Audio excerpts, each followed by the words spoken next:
তো এটা আমাদের হিপ বোন, যেটা আমি আবারও অ্যানাটমিক্যাল পজিশনে ধরেছি, কিন্তু অ্যানাটমিক্যাল পজিশন দিয়ে একটু ঘুরিয়ে নিলে আমরা এই যে কাপ শেপড অ্যাসিটাবুলাম দেখতে পাচ্ছি।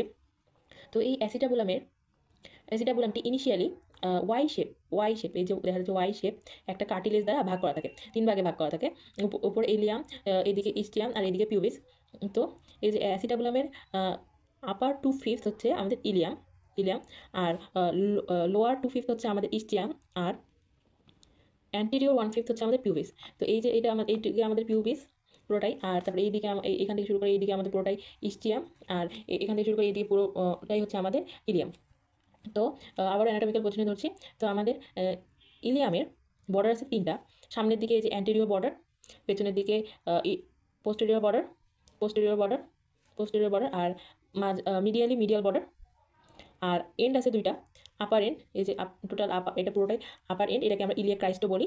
তার বাদে আমাদের আছে এই যে আমাদের এখানে আমাদের লোয়ার এন্ড আছে, এটা হচ্ছে আমাদের ইলিয়ামের লোয়ার এন্ড। আর সারফেস আছে 3টা, ইলিয়াক ফসা আর সার্কোপ্যালভিক সারফেস। এই দুটো মিডিয়ালি ইলিয়াক ফসা, একটা কনকেভ ফসা, এটা আর আমাদের সার্কোপ্যালভিক সারফেস। আর ল্যাটারালি আমাদের আছে গ্লুটিয়াল সারফেস।